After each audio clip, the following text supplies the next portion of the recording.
Good evening, I'm Camelia and this is KiniNews. Anwar has told the opposition that allocations need to be negotiated as a whole and not separately for each MP. He questioned why the process had become complicated when he had already stated that the government was ready to provide allocations. Prime Minister Anwar Ibrahim has told the opposition to hasten the negotiation for allocations. Anwar said this in response to a question from Tambun MP Awang Hashim in the Dewan Rakyat today. He added that there was no need for the opposition to resort to running or jogging for its allocations. This was in reference to Saddiq Syed Abdul Rahman, who recently ran 200 kilometers from Muda-Muar to Parliament to raise funds for his constituency. Jadi saya menyeru kepada saudara yang berhormat pendang, kalau boleh, sampaikan ini kepada semua wakil-wakil parti dan segerakanlah perbincangan supaya hari ini isu ini tidak jadi lagi isu yang memanaskan suhu di Dewan ini. Ya. Tak payah berlari ke jogging, tak payah. Dia gunding saja, bincang saja selesai. Anwar added that every democratic country provides the opposition with allocations through a negotiation process. He said he had given full mandate to Deputy Prime Minister 2, Fadillah Yusof, to hold discussions on the matter. Anwar also stressed that there were no conditions that required opposition lawmakers to support him as Prime Minister in order to get allocations. Zahid has stressed that AMNO will not work with PAS. He said this is as long as Hadi is the president of the party. AMNO will not cooperate with PAS as long as Abdul Hadi Awang remains the Islamist party's president. This is according to AMNO President Ahmad Zahid Hamidi. Zahid said this was based on his party's previous experience working with PAS. He claimed Hadi had betrayed many joint decisions made by both parties then. According to him, when they had face-to-face meetings, Hadi had agreed. However, the next day, he changed his mind and disagreed. He was quoted by Sina Harian as saying, "Don't believe in PAS as long as Hadi is president." Meanwhile, Syed said that Harapan was sincere in working together in both politics and the administration. He said this was seen in the cooperation during several by-elections. Syed also pointed out that Harapan had wanted the Menteri Besar for Perak to be from BN despite them only holding 9 seats in the State Assembly. And the same was true in Pahang. Still on Zahid, the UMNO president has stated that his party will be contesting in the Qua Council by-election, if there is one. He said their intention is based on results from GE15. UMNO President Ahmad Zahid Hamidi said his party will contest the Qua Council parliamentary seat if a by-election is held there. Zahid said that the results of the 15th general election serve as the basis for this intention. According to him, this is as UMNO had received the second highest number of votes after the candidate from an opposition party who won the seat. He said, according to UMNO Secretary General Ashraf Wajdi Duski, the formula is that if they lost the seat but were in the second position in terms of votes received, then in the upcoming election, it is incumbent on them to recapture the seat.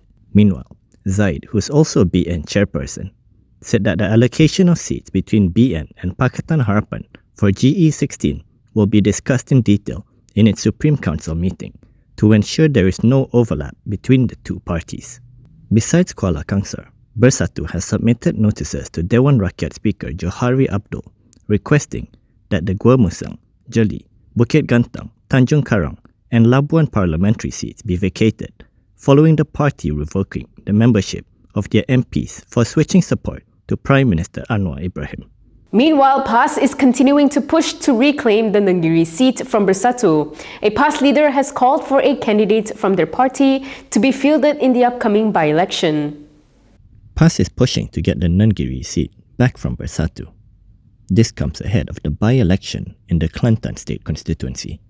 According to its Women's Chief Nuridah Muhammad Saleh, a candidate from the Islamist party will not switch alliances once elected, as the incumbent lawmaker from Bersatu had done. She said the constituents are disappointed with the betrayal of the incumbent assemblyperson, Muhammad Azizi Abu Naim, who voiced support for Prime Minister Anwar Ibrahim last November. Harakah Daily quoted Nuridah as saying that the disappointment does not only involve Azizi, but also the other 5 MPs and an assemblyperson who won their seats on the Perikatan Nasional ticket, but ended up backing the government. Elaborating, she noted that 90% of the PN machinery in the seat comprises past members or supporters, and therefore it is only fair for them to be given a chance to redeem it. She added that voters should be convinced that the candidate they choose has an unwavering stance and that past mistakes will not be repeated. This came after PN chairperson Muhyiddin Yassin's statement that his party Bersatu will recontest the seat, which the Election Commission has declared vacant. Previously, PAS spiritual leader Hashim Jassin said negotiations between PAS and Bersatu on the candidate for the seat are ongoing. He hoped that the talks will not lead to a rift in PN. A DAP leader has hit out at those claiming that the party failed to attract Chinese voters in the recently concluded by-election. DAP has denied claims that it failed to effectively engage Chinese voters in Sungai Bakap, which had led to the government's loss there. In a statement, Penang DAP Organisation Secretary Hang Moi Lee said such an accusation was unacceptable. He said all unity government component parties have worked hard and given strong support to the Pakatan Harapan candidate in the by-election. He added that DAP leaders had also come down to Sungai Bakap to campaign tirelessly throughout the campaign period. He also urged the government to accept the results of the by-election and to continue its work to convince voters rather than blame each other. He was referring to a statement by UMNO Veterans Association leader Mustafa Yaakob made after the elections. Mustafa had said that UMNO had poured in considerable effort and resources to help Harapan with the election, but claimed that the same could not be said for DAP. Perikatan Nasional retained the Sungai Bakap seat with an increased majority and vote share in the by-election. Lower voter turnout had hit Harapan hard. The MACC has obtained documents to assist in their investigation of the Human Resource Development Corporation.